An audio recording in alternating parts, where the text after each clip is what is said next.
Ďakujeme, že ste si na nás dneska našli čas, na naše dnešné podujatie, na našu dnešnú diskusiu.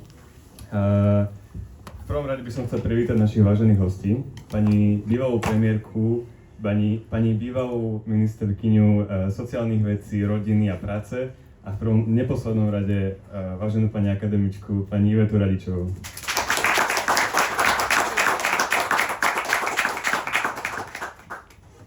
Budeme tiež diskutovať s pánom Jánom Lupomieským, ktorý robil poradcu českému prezidentovi, poradcu ministrovi obrany Českej republiky a momentálne pracuje ako analytik a komentátor.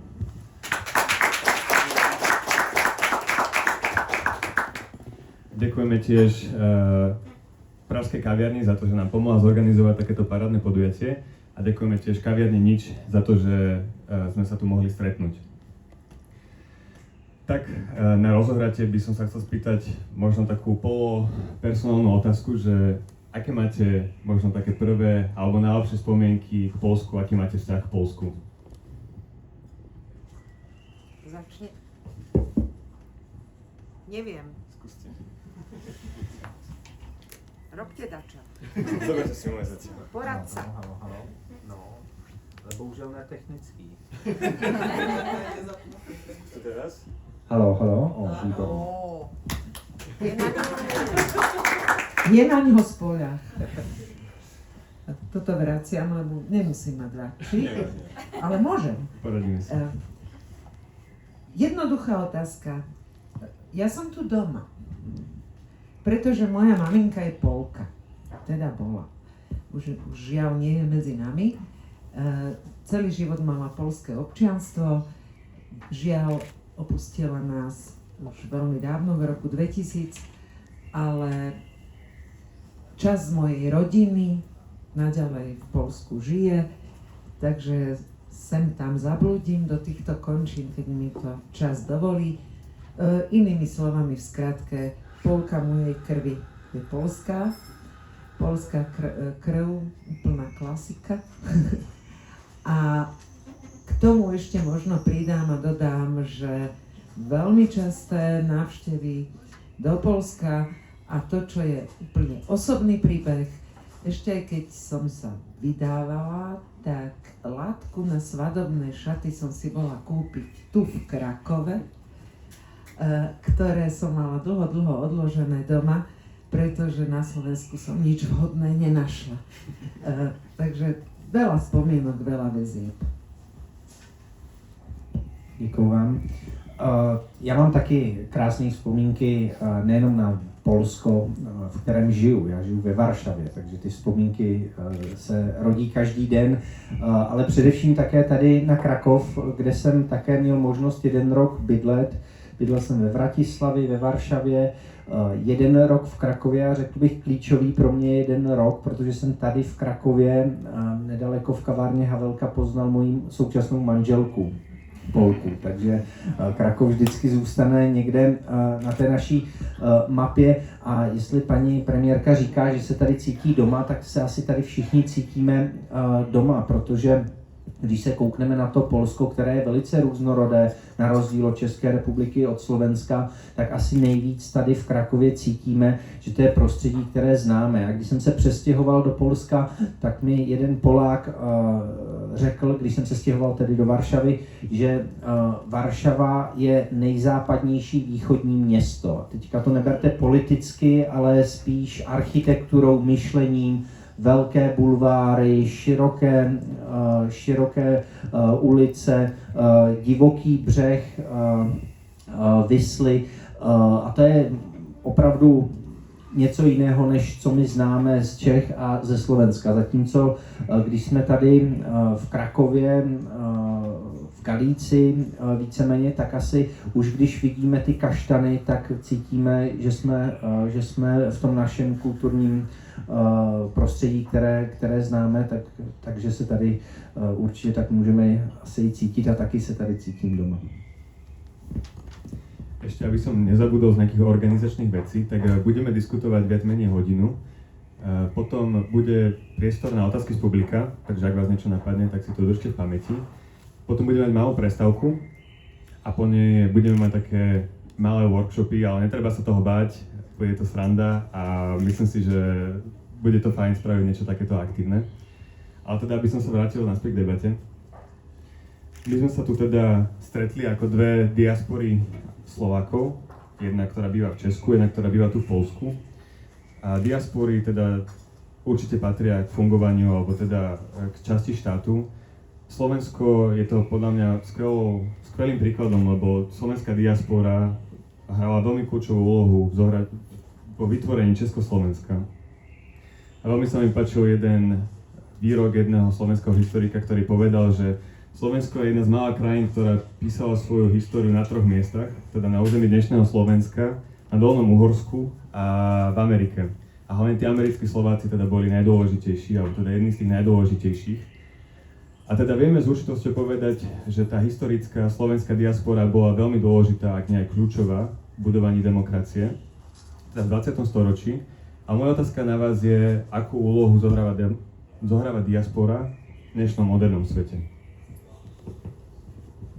Zase ja? Prvá? Dobre. Som na to zvyknutá, že som prvá. Premiérka. Tak čo už robíme, no? Nie, chvíľočku skúsim vážne. Keď si to uvedomíme, že Slovensko má v súčasnosti nejakých 5,5 milióna obyvateľov, zaokrúhlujem, a odhadom v diaspore je 2 milióny Slovákov, tak si uvedomme, aký je to obrovský pomer k 5,5 miliónu.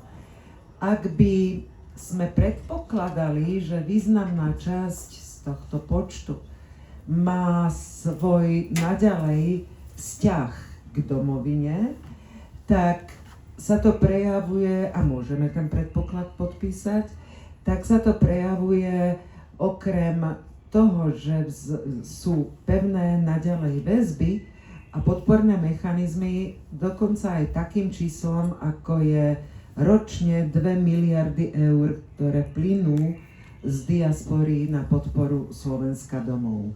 To je slušná suma v porovnaní k veľkosti štátneho rozpočtu. Ale nemá to byť len o číslach a o peniazoch. To, čo vyzdvihnem, je samozrejme kľúčové rozlíšenie tej historickej diaspory a novodobej, ktorá vzniká modernej v súčasnosti, a oceňujem iniciatívy, ktoré považujem za nesmierne významné, ako je nová sieť zoskupených Slováks AI. Povzbudilo ma to, potešilo ma to, kde sa spájajú naozaj kľúčoví, skvelí, šikovní, úspešní ľudia z tejto branže, teda z branže umelej inteligencie, ale je to širšie, lebo sú tam samozrejme aj marketéri, manažéri a iné profesie. A to, čo ešte viac ma nadchýňa, je, že viacerí hľadajú spôsob a možnosti dokonca, že deti tej staršej generácie by využili možnosť a prišli by študovať na vysoké školy na Slovensko. A to by bola obrovská posila, obrovské povzbudenie, pretože my veľa hovoríme o tom, ako nám 100 000 odchádzajú zo Slovenska práve mladých ľudí. Ročne v priemere 40 000 mladých ľudí odchádza študovať do zahraničia zo Slovenska. A toto by bola taká reciprocita, že by prišli ako posila na tie naše univerzity, priniesli by aj iný zážitok, iné kultúrne zázemie, iné vnímanie potreby vzdelania a podobne. Otvárame tieto možnosti, sú dokonca možnosti podporiť takýchto študentov cez európske Erasmusové schémy, ale naša univerzita, kde pôsobím momentálne ako dekanka na Paneurópskej univerzite, na fakulte mass médií, je otvorená takýmto pobytom a študijným veciam rôznej podobe, lebo nemusí to byť len štúdium, môže to byť výskum a podobne. Otvorení sme, pripravení, stačí poslať prihlášku. A dvere sú do Korán. A to, čo mám zážitok osobný vždy, keď som cestovala do zahraničia, tak som mala vždy stretnutie s našou diasporou, a nielen slovenskou, ale aj českou. A pre mňa taký zaujímavý kontakt alebo postreh bol, ako sú tie skupiny rozdielne. Ako je podpísaná na nich tá systémová zmena a obdobia, za ktorých odchádzali. To sú naozaj iné vnímania Slovenska, iný vzťah k Slovensku, iné priority, jednoducho iná je vlna imigrantov z 50. rokov, tí starší žiaľ už nie sú medzi nami, ale potomkovia tých najstarších, tí úplne inak majú reprodukované a zažité Slovensko a vzťah k Slovensku, ako je teda potom tá diaspora z obdobia 50. rokov, zo 70. rokov to bola obrovská imigrantská vlna. Ale rovnako je iná diaspora už v časoch, kedy to nebolo útek za železnú opodu, ale šanca kedykoľvek sa vrátiť domov. To je iný spôsob rozhodnutia, iná motivácia, úplne iný príbeh. A tí ľudia aj inak vnímajú celkovú situáciu. Takže ja to naozaj veľmi rozlišujem. A keď som sa s nimi rozprávala, tak som aj volila iné témy, iný spôsob rozhovoru, pretože aj otázky, ktoré mi kládli, boli zásadne rozdielne, naozaj iné svety.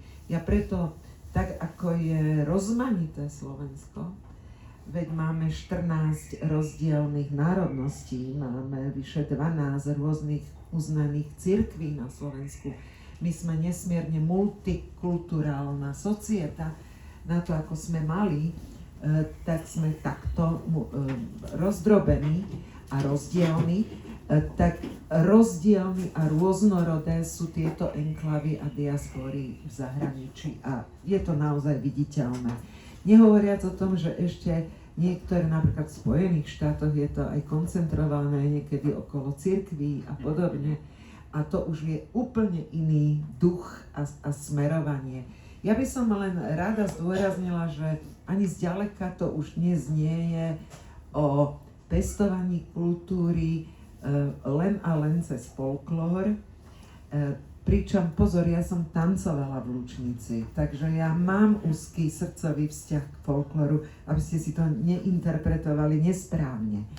Ale to neznamená, že puto ku kultúrnym hodnotám má byť pestovaný len jedným jediným a tým istým spôsobom. Ja rada vidím tú rôznorodosť a pestrosť aj v tom, ktoré divadlá si pozývajú na účinkovanie a pozývajú, aký typ literatúry čítajú. A poviem jeden príbeh za všetko. Keď som bola v Británii a stretla sa so slovensko-českou societou, ktorá tam je veľmi silná, tak Charles Norton John Norton, pardon, zlé meno som povedala, v Británii, v Oxforde prekladal zo slovenčiny do angličtiny našu literatúru. A keď sa so mnou zoznámil, tak ma privítal s otázkou: prosím ťa veľmi pekne, pomôž mi preložiť, s tým si neviem rady, prelož mi slovo vajatať. A ja sa na ňo pozerám a vajatať, výborne, nechytá sa, výborne, nepreložíte. Sú slová, ktoré nepreložíte do tej angličtiny, tak som sa mu ho snažila vysvetliť. Možno ani do češtiny. Ani. Snažila som sa mu teda vysvetliť, čo to znamená, a potom som ho úplne zabila v lufte, keď som mu povedala: pozor, vieš čo, my sme tak bohatý jazyk, ty zabudáš, že autorom slova hip-hop a celého toho tanca je Hviezdoslav. To nemyslíš vážne. Mám ti to v tej zbierke ukázať? Naozaj má jeden verš, ktorý začína a hip-hop zatančilo a tak ďalej. máme niekoľko slov, ktorým sme vstúpili do medzinárodného slovníka, napríklad hip-hop. Vajatať nedokáže preložiť nikto. A k tomu dodám, že vy ste vstúpili vďaka Čapkovi slovom robot, ale my slovom tunelovať. A to nemáte na nás. Nevím, jestli jsme tady neměli společnou zásluhu na tom slově. Tak trochu, ale faktom je, že v tej slovenčine a tiež to vstúpilo do medzinárodného jazyka ako tunneling, lebo netušili, ako by sa niečo takéto nenormálne vôbec dalo v ekonomickej kategórii prekladať. Takže tých zážitkov je veľa, som rada, že som to mohla zažiť, vždy som tie stretnutia absolvovala a páči sa mi, keď dodnes takí Taliani si uctievajú Milana Rastislava Štefánika a chvíľami mám zážitok a pocit, že viac ako my sami. Děkuju. Já bych jen doplnil 2 česká slova, která obohatila mezinárodní slovník. Například slovo pistole je od českých zbraní už z 15. století, kterým se říkalo píšťaly. A to slovo píšťale je pistole, nebo americká měna dolar, která pochází z tolar a tolary jako tál, údolí německy se začaly razit nedaleko Karlštejna, nedaleko Prahy, ve vesnici svatého Jana pod Skalou. Takže taky máme ještě několik těch slov a nechci se účastnit toho souboje, kdo vymyslel slovo tunelovat nebo z jakého státu pochází. V každom prípade z nášho regiónu. Z našeho regionu. K té diaspoře, té české tady, já se vždycky trošku stydím mluvit o té české diaspoře, protože ona není tak aktivní jako ta slovenská. Samozřejmě ty diaspory mají ohromný význam na tu společnost, jsou nějakou zahraniční kotvou té identity v těžkých časech a vždycky sehrávají důležitou roli. Naše spíš československá, nebo určitě československá než česká emigrace do Spojených států a do Kanady teda především v roce 68 byla kormidlem, byla nějakou tou polární hvězdou pro celý československý disent a sehrála velice významnou roli nejenom v dodávání nějaké naděje, ale především také v udržování té kulturní identity, která může být nějakými ideologiemi potlačována. Ale v současné době, možná je to kvůli tomu, že nám Čechům i České republice se přes nějaké kotrmelce daří dobře 30 let, posledních, nebo už 36 let, oni ty roky přibývají, tak ty naše bohužel diaspory zahraničí nejsou ani velké, ani významné a Češi v zahraničí nemají nějakou potřebu se setkávat. Abych taky dal nějaká čísla, která můžou být nudná, ale asi něco ukazují. V posledních parlamentních volbách v roce 2025 bylo v zahraničí zaregistrováno 38 000 voličů. 38 000 voličů. To je dvakrát Dyjov nad Teplou, to je polovina Prahy 10, jenom Prahy 10, to je velice malý zlomek voličů. A to je dvakrát více než v roce 2021, kdy bylo zaregistrováno jenom 19 000 voličů. A znovu v roce 2017 bylo 14 000 voličů. Tak i přes, můžeme říct, extrémní nárůst těch voličů Čechů v zahraničí aktivních.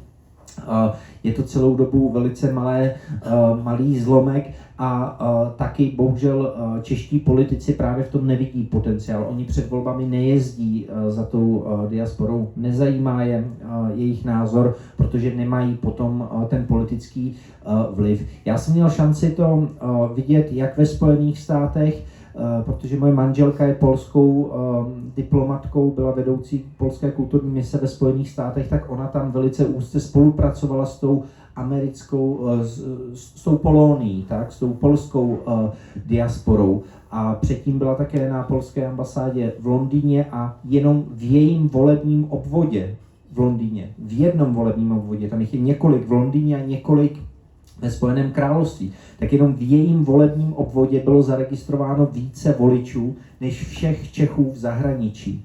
To jsou neuvěřitelné čísla, které my si neumíme představit. Znovu pro představu, na ambasádě ve Varšavě, a to je jediný volební okrsek v Polsku, není žádný jiný, volí průměrně 180, 200, 250 Čechů. Jednotky lidí. Znovu pro nějaké srovnání, když se koukneme na facebookovou skupinu Češi v Polsku, která existuje, tak je na ní nějakých 250-300 členů, z čehož většina jsou naši slovenští bratři, kteří tam jsou taky aktivní. Facebooková skupina Poláci v Praze, ne v České republiky, v Praze, tak existují dvě ty skupiny, nevím proč, ale existují dvě a každá má plus minus 5000 členů. Zároveň, protože se tady bavíme o té diaspoře také v Polsku, my se ve Varšavě také scházíme jako Češi, máme tradiční české pivo, když jsme se bavili o těch našich nářadích marketingových, tak my kromě Krtečka Jágra máme ještě celou dobu také to pivo. Tak na ty setkání chodí, můžeme říct, až 100 lidí, co považujeme za úspěch, ale na těch setkáních slyšíme, že 60-70% z těch 100 jsou naši bratři a sestry ze Slovenska. A je to zajímavé, mnoho Čechů, které já potkávám, jak ve Vratislavi, kde jsem žil 4 roky a byl jsem tam radním, tak ve Varšavě, tak i tady v Krakově vždycky, když potkám nějakého Čecha, tak on mi říká, a ty seš Čech, to je neuvěřitelný, já si myslel, že jsem jedinej tady v tom městě. A oni už tam žijí 10-15 let a myslí si, že jsou jediný. A když jsem taky přijel, tak jsem si dlouhý roky myslel, že jsem jediný Čech v celé Varšavě. My tady nějakým způsobem jsme, ale z nějakého důvodu nemáme potřebu se zhlukovat a přejímat tu identitu. Možná to je také spojené trošku s naším národním cítěním, kde my to, že jsme Češi, si většinou uvědomujeme až v zahraničí, když nám tak říkají, ale jak jsem říkal na začátku, ta diaspora je velice důležitá, může být kotvou pro tu národní identitu, může to být jediné centrum, které přenese přes těžké časy tu národní identitu, takže vás v tom obdivuju a vždycky se mi o té české velice smutně mluví. Ja možno len doplním, že ako nebuďte smutní, lebo iste sú čísla, ktoré sú výsledkom oficiálnych ščítaní v tej ktorej krajine a tie čísla sú samozrejme potom 1,5 milióna. Odhady mimo ščítania hovoria o tých 2 miliónoch, ale voľby v jedných 50 000, v druhých 70 000, čo keď si uvedomíte oficiálne zo ščítania 1,5 milióna, tak je to veľmi, veľmi slabé číslo, dokonca mizerné, ale moment, z hľadiska hlasov vo voľbách hovoríme o 3-4 mandátoch v parlamente, nič viac. Takže z toho, k tomu pomeru k 1,5 miliónu oficiálne podľa ščítania 50 000 vo voľbách je nesmierne malá účasť. Ale to je iná, teda v samotných voľbách, ale to je iný dôvod a iný motív, prečo sa to deje a prečo tí Slováci túto aktivitu v tých diasporách vôbec nepovažujú za dôležitú. Zjavne nepovažujú. Ja teda by som naviazal na tú Polóniu, lebo to je veľmi zaujímavý príklad na to, ako sa na diasporu pozerajú v domovskej krajine. Tá Polónia sama o sebe je celkom taký honosný význam, alebo to taký honosný pátos v sebe. A celé to poľské povedomie, Poliaci sa mi zdá, že si veľmi vážia svoju diasporu, ktorá je všade vo svete. U nás na Slovensku je to trochu inak. Zdá sa mi, a mám to teda aj z vlastnej skúsenosti, a čo sme sa tu rozprávali, že častokrát sa na nás pozerajú, keď to tak poviem, aj cez prsty, že my sme už nejakí odídenci. Tak možno by som sa rád spýtal na to, z čoho toto vyplýva, ako je to v Česku a prečo sa na nás takto pozerajú. Tak ta polská Polonia je opravdu nějaký unikát. Já jsem říkal, že ta diaspora v zahraničí může udržet celý názor a Polsko je toho příkladem.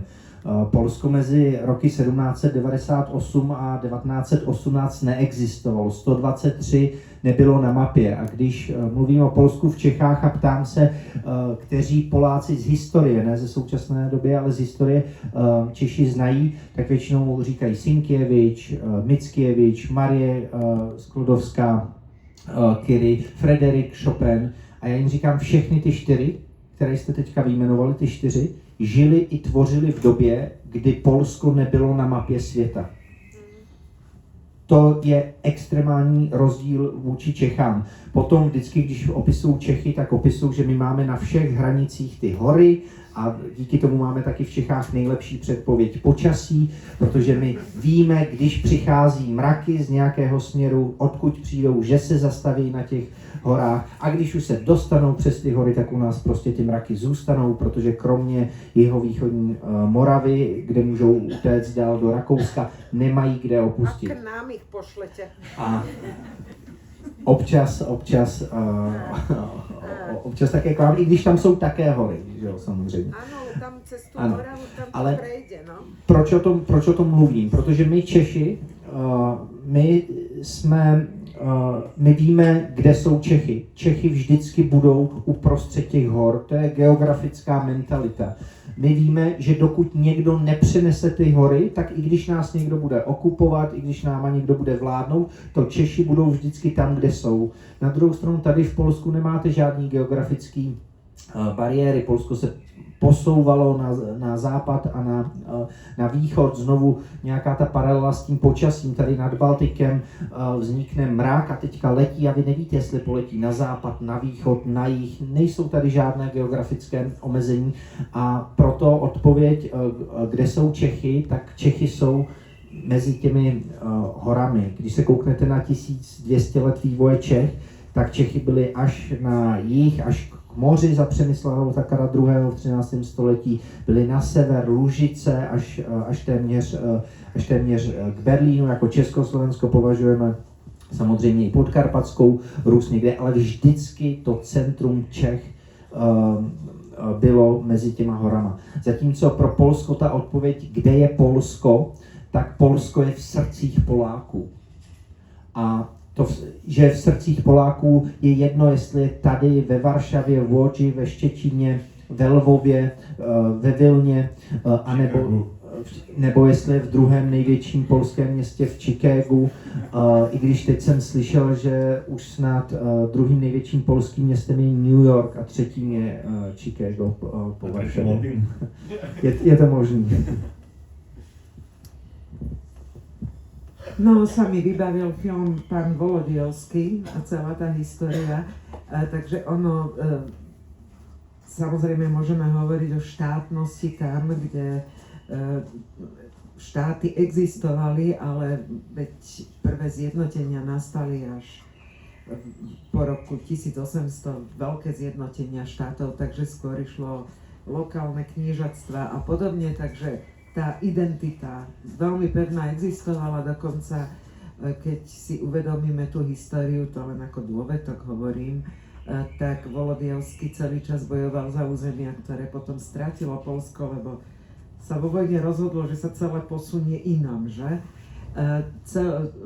Hovoriť o hraniciach je vždy problém, najmä keď sú výsledkom povojnového usporiadania, nejakých dohôd.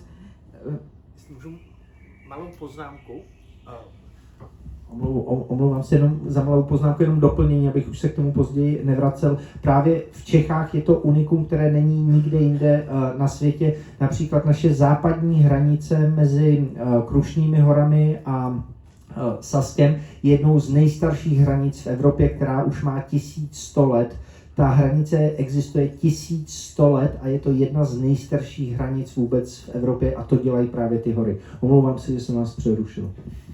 Ale veď áno, len ostatné identity, o ktorých ja hovorím, nie sú identitami danými hranicami, ale ani štátnosťou, sú zakorenené v tom lokál patriotizme, ktorý bol nesmierne dôležitý a silný, ktorý vytváral isté enklávy, ale teraz k vašej otázke, že ten pohľad na emigráciu z domoviny, nemyslím si, že prevažuje postoj, ktorý možno v súčasnosti máte niekde zážitok zavnímať, lebo viete, historicky tie emigrantské vlny, keď by som ich napočítala, koľko ich bolo a aké to boli kvantá ľudí, tak musím dodať, že vždy odchádzali tí najschopnejší.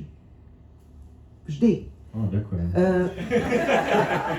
No, ale áno, už tie prvé vlny emigrantské, keď tí naši praprarodičia boli negramotní, nevedeli čítať a písať, rozhodnutie odísť do Ameriky, to dokázal len človek, ktorý minimálne mal obrovskú odvahu. A musel mať schopnosť zvládnuť takýto presun. To boli... Nemal čo stratiť. Vrátili sa späť. Oni šli zarobiť.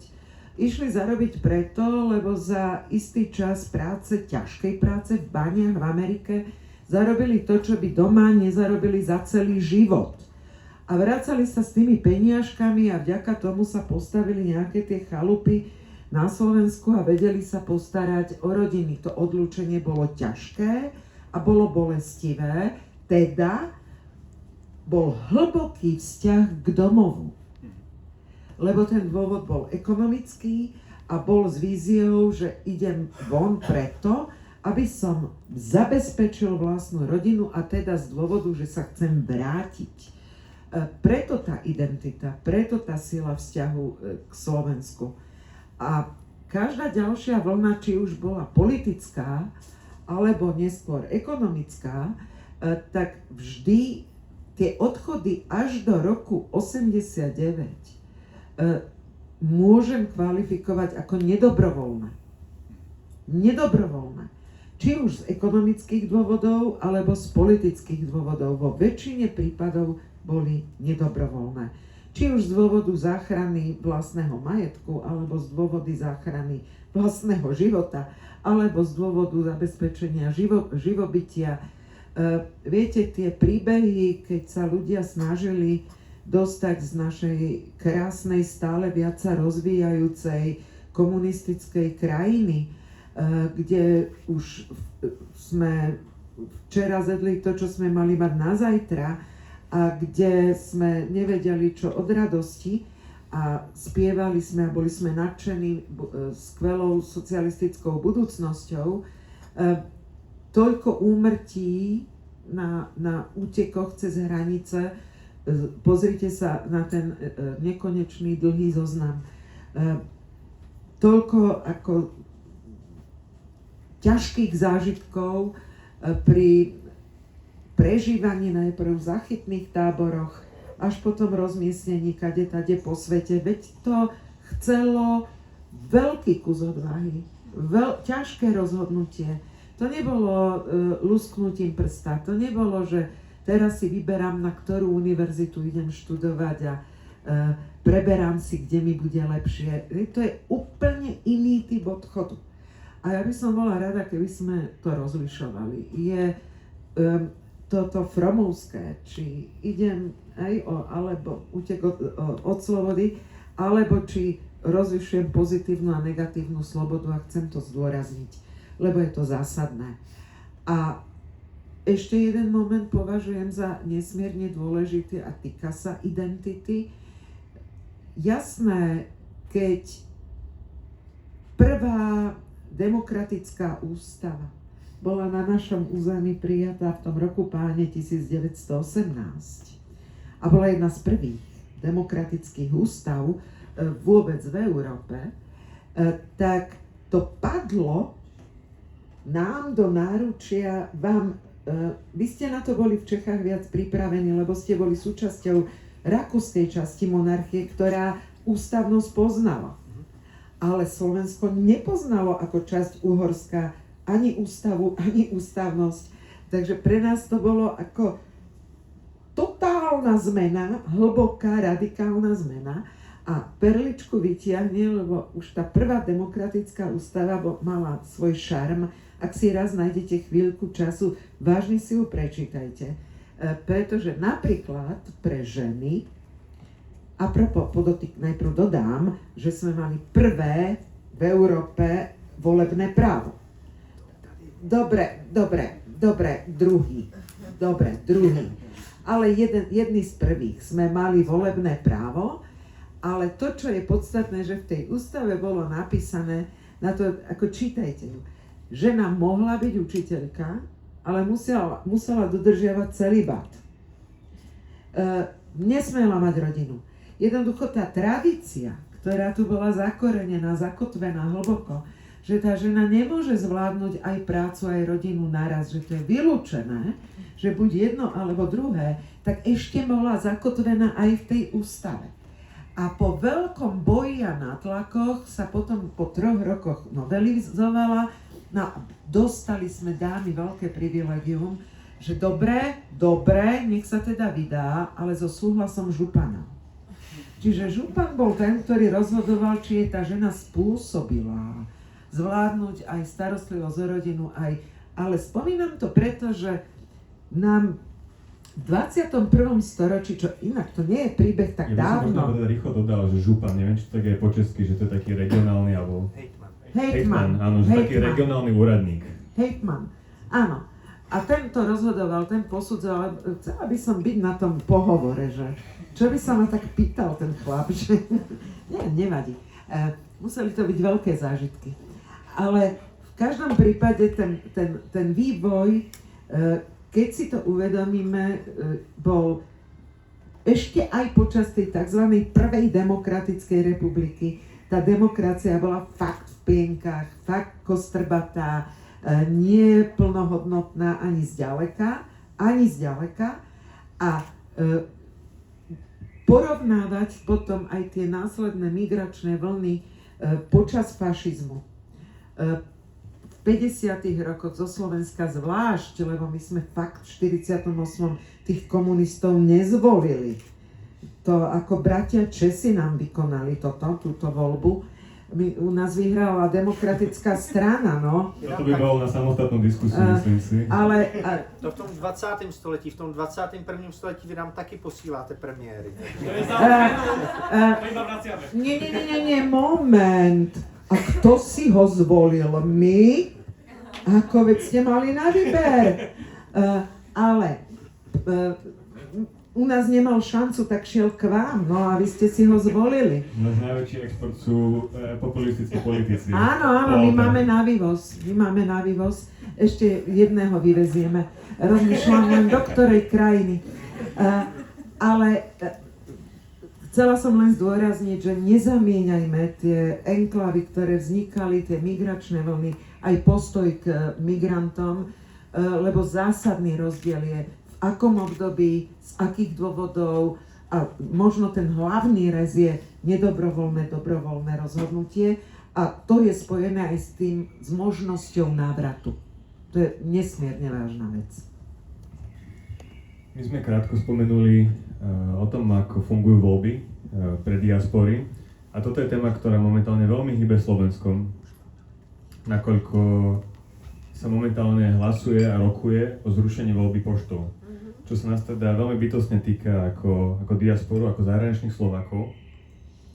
A moja otázka na vás je, možno prvá, či to nebude mať práve opačný výsledok, teda mobilizačný, že viacej ľudí sa možno zoberie a pôjde teda voliť, síce aj na tú ambasádu alebo na Slovensko. A moja druhá otázka je, možno ako by mal, toto teda určite nie je ideálny prístup štátu voči diaspore, a ako by vyzeral ten ideálny prístup? Pre mňa je to jednoznačné, pošľapanie a obmedzenie ústavného práva na slobodnú a férovú voľbu, pretože pre niektorých dostať sa na ambasádu znamená niekedy 3 dní dovolenky.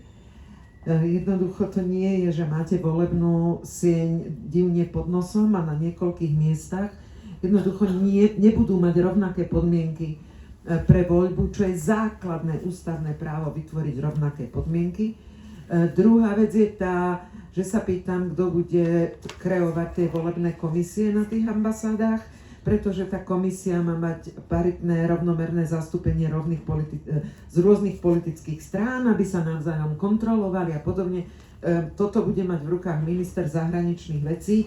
Toto považujem za ďalšie obmedzenie volebného práva. Jednoducho otázna potom následne celá legitimita takejto voľby, keď je obmedzenie dané nedostupnosťou samotného aktu voľby. Takže pre mňa je to zásah do slobody a férovosti volieb, ktorý je neprimeraný a nie som ústavná právnička, ale dovolím si povedať, že možno i protiústavný. A že pôjde podanie na ústavný súd, o tom ja nepochybujem, pretože tam má byť zaručená niekoľko podmienok, aby boli garantované slobodné, férové a pluralitné voľby. A preto napokon nie je to moja interpretácia. Samotní predstavitelia koalície sa nechali počuť, prečo to robia. Lebo naši zahraniční, tá hrstka, ktorá ide voliť, tak sú demokrati. A dávajú hlasy tej demokratickej časti spektra a keď si uvedomíte, že minulé voľby naozaj rozhodli 4 kreslá v parlamente, tak práve tie 3-4 mandáty zo zahraničia vážne môžu rozhodnúť voľby, úplne seriózne. Teda kto bude skladať koalíciu a kto opozíciu. Teda každý pokles o 100 voličov zo zahraničia znamená možnosť preváženia výsledku volieb. Takže tie hlasy sú veľmi zásadné a na rozosmiatie jeden obvinený podpredseda Národnej rady Slovenskej republiky, pán Gašpar, lebo on je obvinený, o 2 týždne má súd, na Slovensku zastáva funkciu podpredsedu parlamentu, čo považujem za úplný nonsens, tak sa nechal počuť, že to bolo, že musí to byť manipulované, tie voľby zo zahraničia, lebo veď voľby na Slovensku dopadajú inak, ako volia Slováci v zahraničí. Počujete, čo ten človek rozpráva? To znamená, že keďže voľby v Topolčanoch dopadnú inak ako v Bratislave, tak tie v Topolčanoch sú zmanipulované. On sa neštíti poprieť posledné zvyšky rozumu, lebo sa spolieha na to, že sme ho už pri ňom stratili. Chvíľami človek má takýto zážitok, že úplne z nich sa zbláznime na dobro, ale ako dospieť až k takémuto argumentu, to teda chce riadnu snahu. Ale signalizuje to, že vážne majú obavu, lebo slovenská spoločnosť je veľmi polarizovaná, vždy dôkazom sú tie výsledky volieb, rozhodujú doslova do písmena 2% v tých voľbách. Tie 3-4 mandáty. Takže hrá sa o každý hlas a takisto to bude v nastávajúcich voľbách, že sa bude hrať o každý hlas. Takže vymysleli tento spôsob, ako tie možno rozhodujúce hlasy zo zahraničia znížiť a tým pádom mať výsledok viac v svoj prospech. Toto za tým vidím, nič viac a nič menej za tým nie je, lebo iný dôvod to nemá. Je těžko komentovat vlastně ten váš zákon o poštovním hlasování. Musím se přiznat, že taky moc neznám. Vidím trošku jakoby českou zkušenost, kde vás teda v tom boji proti zrušení toho moc nepodpořím. V Čechách byl zaveden zákon, nebo byla změněn způsob volby na volbu poštou, taky v zahraničí. Byly tam nějaké naděje, že to právě mobilizuje tu českou diasporu a víceméně to skončilo nějakým zklamáním. To byly opravdu jednotky hlasů, které přišly od Čechů ze zahraničí, kteří nevolili na těch ambasádách. Ale já vás tady nechci demobilizovat nebo nechci nějakým způsobem odrazovat od toho, protože, jak jsem říkal v těch dvou příspěvcích dříve, ta česká diaspora je úplně jiná. Jestli bych mohl jenom něco ještě právě jakoby doplnit k té polské, možná bych se vrátil k té předchozí otázce o tom fenoménu té polské Polonii, tak zatímco my se tady bavíme, jestli česká diaspora spíš nemá možnosti jakýmkoliv způsobem ovlivnit to politické dění v Čechách, jestli ta slovenská opravdu těma 3-4 mandátama má sílu dokonce jakoby převážit ty váhy, tak ta polská Polonia například ve Spojených státech teoreticky by mohla zvrátit výsledky amerických voleb, což je opravdu zase, když si uvědomíme tu skálu, jak taky paní premiérka říkala, záleží na tom, jak to počítáme, kdo má opravdu to polské občanství, kdo má jenom ty polské předky a cítí se tím Polákem, ale podle nějakých propočtů jenom ve Spojených státech je až 10 milionů Poláků a kdyby všichni zahlasovali za jednou stranou, tak ten jejich hlas bude mít výsledek na prezidentské volby ve Spojených státech. Problém je, že, faktem je, že většina z těch lidí už se stalo součástí té polarizace, kterou známe všude ve světě a ta jejich národní identita nemá vliv na jejich hlasování v těch tamnějších volbách.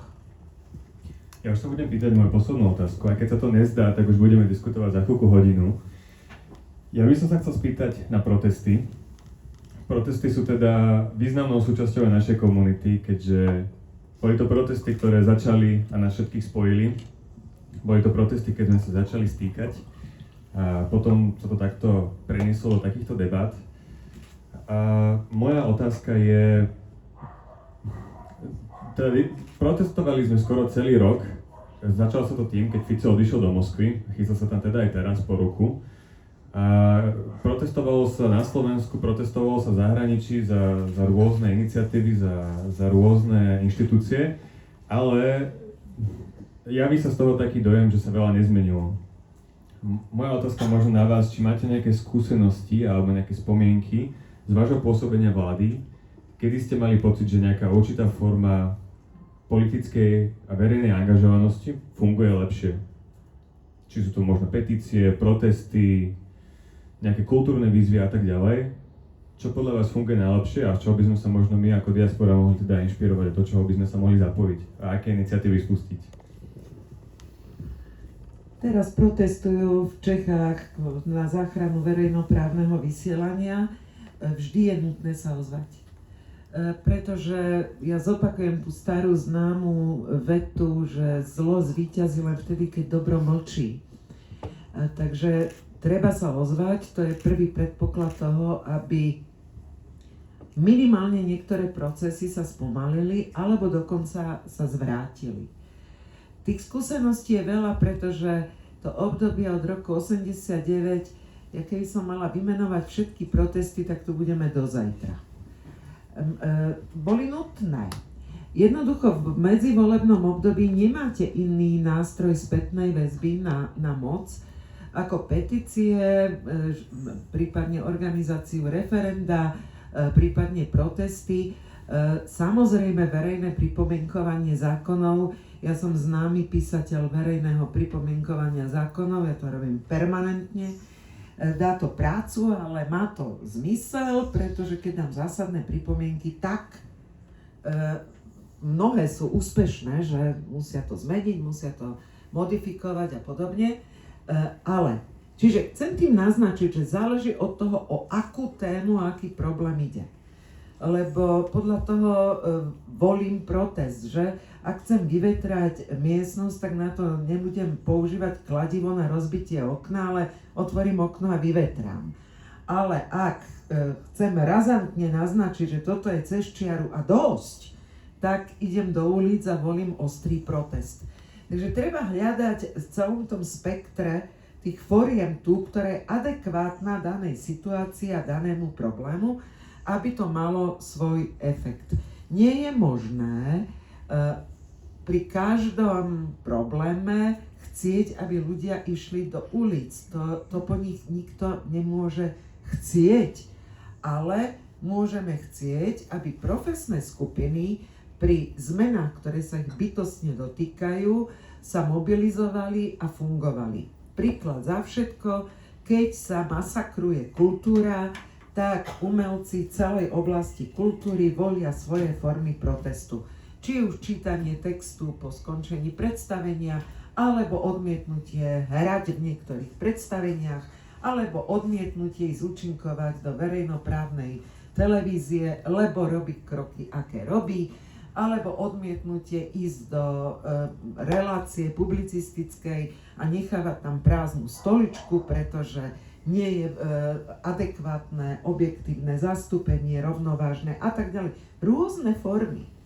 A dávať tým najavo a pravdou je, že to svoje efekty má. Ja pripomeniem, že nebyť spanilých jazd počas mečiarizmu po celom Slovensku, nebyť protestov, tak nám sa nepodarí zvrátiť mečiarizmus. Faktom je, že tá moc vraždou Remiáša a únosom prezidentovho syna, to bola asi už posledná kvapka. A tá bola obrovsky mobilizačná pre celú spoločnosť a podarilo sa vtedy zvrátiť celú tú históriu na Slovensku, ale to bolo za týždeň my sme boli na 2 výjazdoch po Slovensku. My sme robili takéto debaty po celom Slovensku cez tzv. Skojku. My sme organizovali na námestiach protesty, písali, publikovali, ako to bolo kopec času, energie. Neľutujem ani na minútu. Nehovoriac o tom, že humoristi, herci s kočovným divadlom cestovali po celom Slovensku a aj humornou, takouto formou dávali najavo a mobilizovali chuť ľudí, ktorí už boli možno aj apatickí, rezignovaní, že má to zmysel a dá sa to zmeniť. Povzbudením je zmena roku 98, šlo to? Šlo. Povzbudením je rok 2010, šlo to? Šlo. A povzbudením bol aj rok 20, no, na chvíľu, hej? Ako dopastiť veci tak, ako sa to zadarilo Igorovi Matovičovi, to treba naozaj metál. To by bolo tiež na samostatnú diskusiu. Veľkú. Ja by som ešte rýchlo nadviazal na to jazykové okienko, lebo ja tiež nemôžem vajatať a otádať a ešte by som rád dal priestor pánovi Lupomirskému. Já tady budu velice stručný. Já si myslím, že je dobré zajímat se, angažovat se, to je možná polské slovo teďka, diskutovat a být otevřený na různé nápady. Víceméně to, co tady dělá Miloslav Slávik například v Krakově, tato diskuze, jiné diskuze, bavit se, diskutovat. Protože samozřejmě ta demonstrace dodává nějakou sílu většinou opozici, ještě jsem neviděl nějakou velkou demonstraci za vládu nebo pro vládní, takže dodává nějakou sílu opozice, je to legitimní nástroj politického boje, ale je to nástroj politického boje. Mali ste na podporu prezidenta.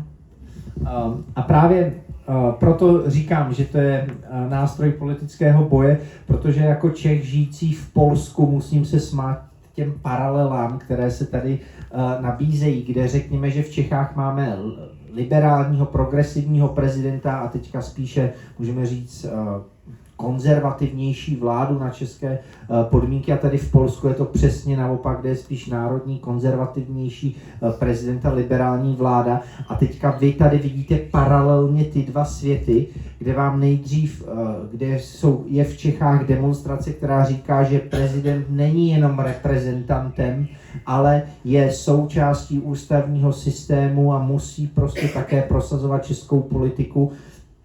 Přepínáte televizi a slyšíte, kde současná vláda říká polskému prezidentovi, že je jenom reprezentantem a že to vláda provádí zahraniční politiku a vidíte ty paralely, když to je na ruby a v té situaci si člověk musí uvědomit, že ta politická angažovanost je dobrá, ale je jedním z nástrojů. Tím posledním jsou volby, existuje tady také nějaká mlčící většina, existují tady efekty očekávání a zklamání, což si já myslím, že je například výsledkem současného složení Poslanecké sněmovny České republiky, kde minulá vláda přinesla nějaké naděje a současné složení Poslanecké sněmovny není nějakou vůlí jít jiným směrem, ale je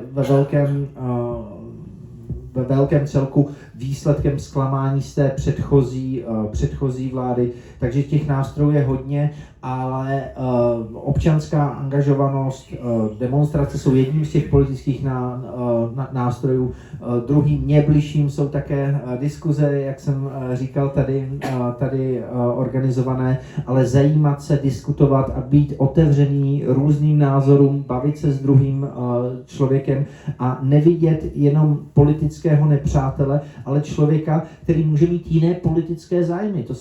To se taky stává. Někdo chce sociálnější stát, protože je v sociálně složitější situaci, anebo má zkušenosti sociálně složitější zkušenosti. Někdo si jde jinou cestou. Je dobré v tom vidět druhého člověka, aby se nestalo to, my jsme se o tom bavili tady na té kávě předtím, jak je moc Slovensko polarizované. Já říkám, to ještě není nic vůči tomu, co se děje tady v Polsku, kde tady už jsou opravdu dva tábory, které proti sobě bojují. Co je zajímavé, ty volební tábory, oni už nemají žádné socioekonomické opodstatnění. To už není, že by někdo byl prostě sociálním demokratem a hájil svoje práva proti vykořisťujícímu kapitalistovi anebo národnímu konzervativcovi. To už jsou jenom fotbalové tábory, kde my si nevybíráme ty hráče, kteří hrajou v tom fotbalovém týmu, ale jenom jako na fotbalovém stadionu bojujeme proti všemu, co říká náš nepřítel. Tady v Polsku už nemůžete mít názor na různé témata, jako jsou potraty, jako je zahraniční politika, jako je armáda. Tady se musíte zařadit do jednoho týmu a přijmout celý seznam věcí, za kterými jste, anebo proti kterým protestujete. Taliani hovoria, osej fašista, osej komunista. Presne. Veľmi ďakujem za odpoveď na otázky. To mám teda ešte celú štvorku otázok, o ktorých sme sa nedostali. K Maďarsku, k Vyšehradskej štvorke, k euru a k všeličomu možnému. Verím, že sa k tomu dostaneme teda na konci tohto podujatia. Ďakujem ešte raz za odpovede a za super diskusiu. A teda v rámci praktickej demokracie by som dal teraz hlas jednotlivcom. A ešte rád by som poprosil, keby otázky v rámci možnosti a odpovede boli krátke, aby sme ich stihli čo najviac. Ďakujem, že ste prišli. Ja som sa pôvodne chcel opýtať teda na otázku, ktorú už načítal Samuel, čiže už teda to, čo my ako diaspora môžeme urobiť, sme sa dozvedeli. A uverte nám, že nás bude počuť, určite. Ale ja som odchádzal zo Slovenska v čase, keď som v zahraničí povedal, že som zo Slovenska, že som Slovák, tak tá hrdosť, ktorú som cítil, bola taká vzájomná, že aj tá druhá strana povedala, to je ten štát, ktorý zaviedol rovnú daň, ktorý sa prihlasuje k európskym hodnotám. A po 20 rokoch sa už tak ľahko nepriznávam k tomu, že som Slovák. Z pôvodov, ktoré myslím si, že sú všetkým jasné. A moja otázka na vás je, ako je možné, že sme sa dostali ako štát do takéhoto marazmu? Čo sme urobili zle a čo môžeme urobiť ako štát, nie ako diaspora, aby sme sa z tohto dostali? Jaj.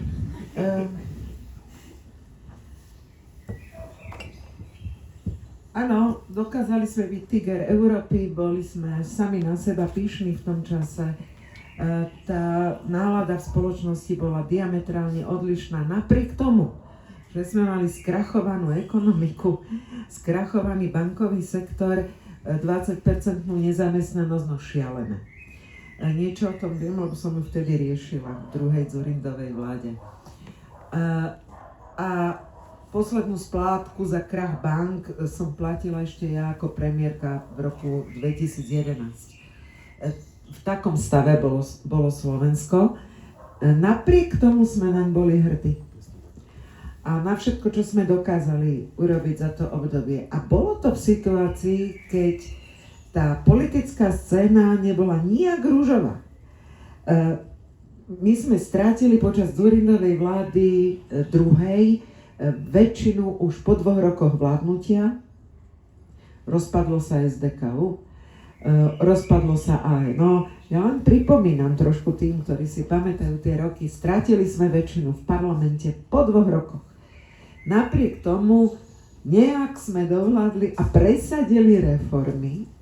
Ja som, dovolte mi jeden príbeh za všetky, aby som presadila reformu v celom systéme sociálneho poistenia. Keďže sme stratili väčšinu v parlamente, tak som urobila precedens, ktorý sa neudial nikdy predtým ani už potom, že som sa zriekla ako ministerka svojho zákona a presvedčila som naprieč politickým spektrom predsedov všetkých politických klubov a oni predkladali môj zákon. Teda on napokon prešiel naprieč celou Národnou radou, boli to nekonečné vyjednávania, kompromisy, ústupky, zmeny, ktoré som dokázala prijať ako kompromis na to, aby som s vaničkou nevyliala aj dieťatko, s rizikom, že keď mi tam niekto príde s nejakým pozmeňovákom, ktorý to celé zmení, ako ministerka som sa zriekla možnosti stiahnuť zákon, lebo som ho už nepredkladala. Prešlo to. Čiže hľadá ešte aj politik so zabehanými úzusmi a pravidlami, hľadá spôsob, ako presadiť reformu alebo dobrú vec. Ilustrujem, že nijak stabilná nebola tá politická scéna. Nebola bez kauz, bola kauza vláčiky, bola tam tá kauza, hentá kauza, furt nejaká kauza, kupovanie poslancov a ja neviem čo všetko. Napriek tomu tie riešenia, ktoré sme potrebovali presadiť vecné, sa podarilo presadiť v spoločnosti a posunulo to Slovensko. Prečo sme to dobačovali tam, kde sme dnes? Pre polovicu populácie by vám odpovedali, konečne máme vládu, akú sme chceli. Tí sú spokojní. Tí sa hrdo k tej vláde hlasia. Tí jej tleskajú, tí sú nadšení, opakujem, sme polarizovaní. A fakt je to skoro 1:1. Takže pre polovicu populácie Slovenska je toto to, čo chcú mať. Takže otázka skôr pre mňa znie, prečo chcú mať tento spôsob vládnutia a takúto situáciu na Slovensku, lebo objektívne z tigra Európy my sme vo všetkých ukazovateľoch za ostatných 15 rokov klesli na úplne posledné miesto v Európskej únii. Z hľadiska mediánu príjmu, z hľadiska HDP na hlavu, z hľadiska produktivity práce, ekonomickej výkonnosti, vo všetkých ukazovateľoch. Môžete si pozrieť ten rozpis, tú tabuľku a môžete si byť istí, že na konci je Slovensko. Dýcha sem tam na krk Maďari. Trochu. Ale vo väčšine prípadov z istotou môžete sa pozrieť na koniec a tam sme my. Za 15 rokov, takto dolu vodou. Napriek tomu, opakovane tá vláda dostáva normálne mandát, aby v tejto sociálno-ekonomickej devastácii pokračovala. Ja by som teda povedal, že aby sme to... Ja viem. Posledné dve vetičky, aby sme stihli ešte aj na to. Ja viem, neviem na takúto otázku odpovedať stručnejšie, lebo by to bola nepravda. Ja musím zdôrazniť, že jednoducho pre túto časť populácie poprvé dôležitejšie sú otázky identity, po druhé je pre nich dôležitejšia pevná ruka vládnutia, teda chcú mať vodcu a do tretice významnú časť tejto časti populácie tvoria nostalgici za komunizmom a teda hádžu hlas naozaj komunistovi. A Fico presvedčený komunista je, on to nehrá. A preto aj tá cesta do Moskvy a áno, ľudia ho chcú vidieť v tej Moskve, nikdy sa neodstrihli od tohto príslušenstva. Hovorím, je to polovica populácie. Tam hľadajme vysvetlenie. A už len jednou vetou. A druhé ešte, koalícia je len taká silná, ako slabá je opozícia. A keď nevieme vygenerovať presvedčivých lídrov a stabilných lídrov, keď majú za sebou skúsenosť, že dali nám 3-krát či 4-krát šancu a každý raz sme skončili predčasnými voľbami, tak ako presvedčíte, že už raz sa nám to zadarí? Toto sú tie dva príbehy, ktoré sa zbiehajú a vysvetľujú vám, prečo sa opakuje ten scenár, ktorý vidíte. Já vám nechci brát čas vaší premiérkou, tak já opravdu jenom jednou větou. Vy jste říkal, že se začínáte stydět, že jste ze Slovenska, tak já bych vás chtěl poprosit, abyste se nestyděl. Například aby jsme se nekoukali jenom na tu politickou stránku, vlády přicházejí, odcházejí, my v nich účastníme, vybíráme, ale máme jeden hlas z 5,5, z 10,5, z 38. Ta politika není všechno. Mě když někdo kdekoliv na světě řekne, že je ze Slovenska, já mám vždycky strašnou radost. A první asociace není, kdo je zrovna premiérem, kdo je prezidentem nebo kdo je předsedou sněmovny. Mojí první asociací je Banská Bystrice. Potom vám můžu říct proč.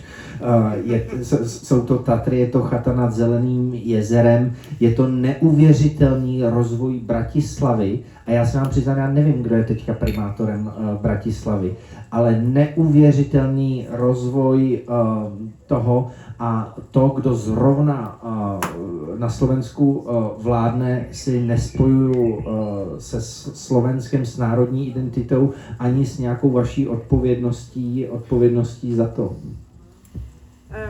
Nerada oponujem, ale ja to tak nevnímam. Ani náhodou. Jednoducho preto, lebo nemôžem byť spokojný Slovák, keď mi vládol Tiso a fašizmus, že? To je vylúčené. Ani byť hrdá na takúto spoločnosť, to je vylúčené. Jednoducho, ako náhle reprezentuje krajinu niekto, kto popiera základné princípy ľudskej dôstojnosti, základné princípy ľudských práv a kto robí zo Slovenska nespoľahlivého partnera v Európskej únii, ako nemôžem byť hrdá na takúto reprezentáciu, ktorá tu je. Rešpektujem výsledok volieb, ale dištancujem sa od toho výsledku, lebo rešpektujem zákon. A na to má každý... Áno, ale na to... to by bola diskusia sama Ja o viem, sebe. len na toto má proste každý právo. To, že sú na Slovensku skvelí ľudia a že máme krásnu prírodu, áno, kým GNT tam nepostaví lanovky ešte aj na Kriváni. Pretože to táto vláda umožňuje, že? Lebo to dáva do rúk developerom. A zás protestujeme, aby to neurobili.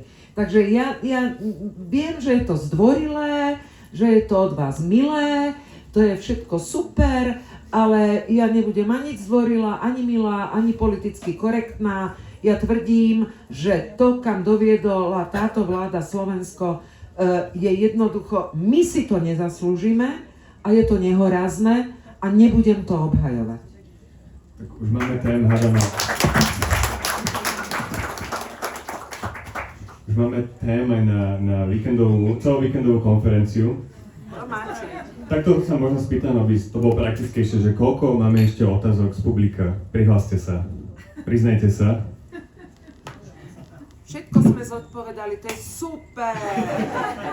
Tak ja ich tu naháňam, aby sme mali čas a... Teraz už povieme veselé príbehy z politiky, čo poviete?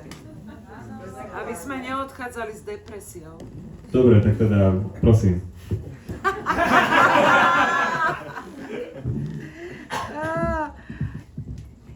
Veselých príbehov je veľa. Ja s láskou rozprávam, tu som pred začiatkom hovorila svoj príbeh, keď bola finančná kríza, tak my sme chodili na tie summity do Bruselu ako na klavír. Ja som bola viac v Bruseli ako doma a to bolo do nekonečna, že deň, noc, namáhavé, zložité. A vždy ma posadili tak, že tuto mi sedel Berlusconi a tuto mi sedel Sarkozy. V takomto obklúčení a boli úžasní obaja, nemôžem si na nich sťažovať. Nosili mi čokoládu, kávu, všetko, naozaj pozorní. A k Berlusconimu úvodný príbeh, rýchly. Pán Dzurinda mi hovorí, keď som prvý raz šla na summit. Ivka, prosím ťa, príde za tebou Berlusconi a pozve ťa k sebe do vily. Hneď na úvod, nechoď tam. Aj vám povedal prečo, či... Nebol nafotený My náhodou? jsme to potom četli, no. V Blesku to bylo předloženo. Áno. Což je mimochodem česká, jakoby vtipná historka s tím také spojená. Poviete. Ja len poviem s tým Berlusconim a poviem, ktorý váš premiér mu tam skákal do bazénu, v tej vile a bol nafotený. Veď práve, že to ten Miky vedel, tak ma prišiel varovať, že nechoď tam. Ale Miky tak chlapov pozýva, tak snáď mňa, ako to hádam, nie. A príde Berlusconi, tipnite si. No, a keby ste budúci víkend do tej mojej vily, úsmev od ucha k uchu, a odkiaľ viete, že neprídem? V žiadnom prípade. No a s Berlusconim boli ešte krásne príbehy, boli summity, keď mlčal.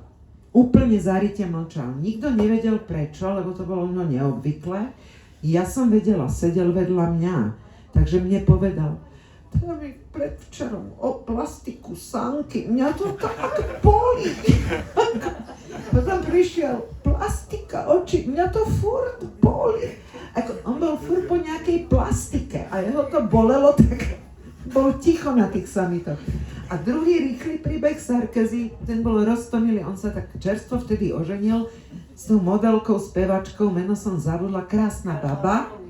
Tak, Carla Bruni, správne. No a pozerám, a on furt niečo čítal pod stolom. My tam ako mozgy zaparené riešili finančné krízy a on ako školáčik si, čo má ťahák, alebo čo to tam študuje, dali mu podklady, ktoré tu má presadiť, alebo čo. Mi to nedalo. Nikola, ty čo to stále čítaš pod tým stolom? Vieš čo? Ja mám zoznam kníh a literatúry, ktoré som na strednej škole neprečítal. A moja manželka povedala, že som neščítaný a nevzdelaný. A ja na každý summit, keď idem, ona ma vybali knihami, ktoré musím za ten summit prečítať. Hovorím, a čo práve čítaš? Dostojevského Zločin a trest. On vážne to mal za úlohu dočítať. Ako ľudská tvár politikov, ktorí majú svoje normálne životy, svoju kapacitu niečomu sa venovať a niečo navnímať, ale pravdou je, a to hovorím úplne otvorene, že medzi nami, aspoň ja som mala teda zážitky dva, ako na ministerskej rade, keď som chodila ako ministerka a potom na premiérskej. My sme mali nesmierne otvorené, veľmi príjemné vzťahy a jeden raz na summit prišiel osobne Václav Klaus, miesto premiéra. Tam to všetko zmrzlo asi do 4 minút všetko. On tam na nás vychrlil tie svoje predstavy.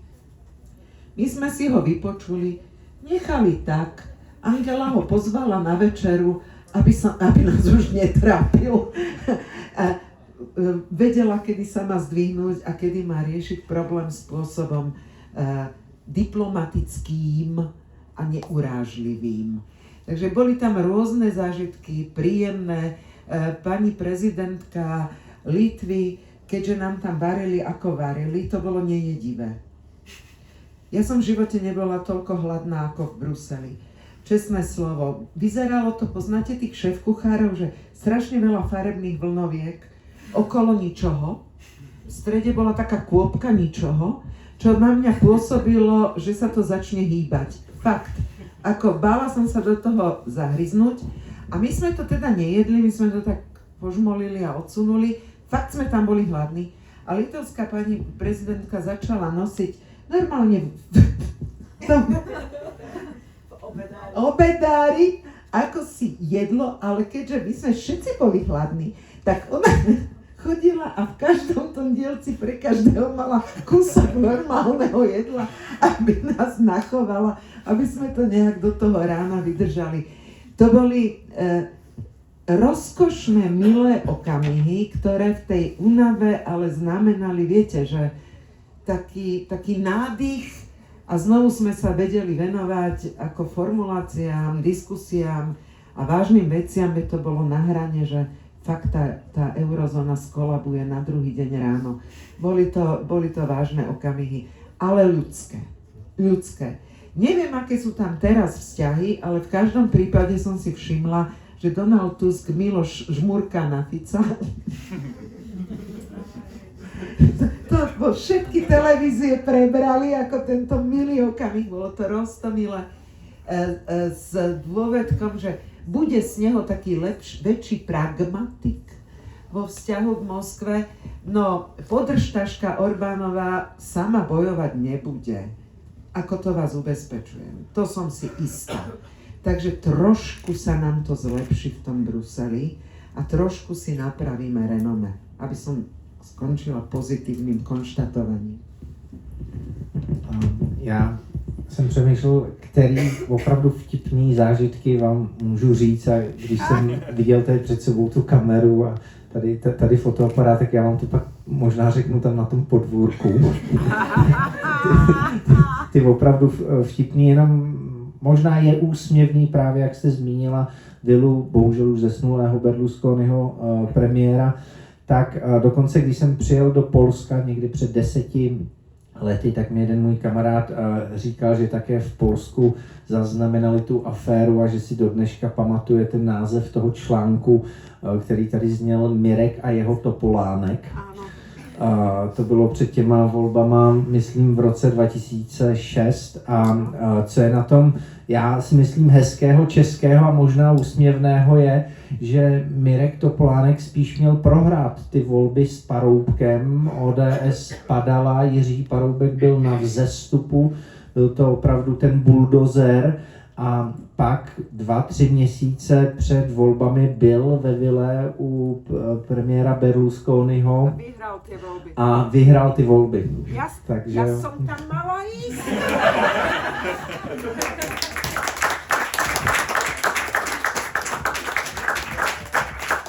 Viem, kde sa stala chyba. Ja tam ešte zbehnem.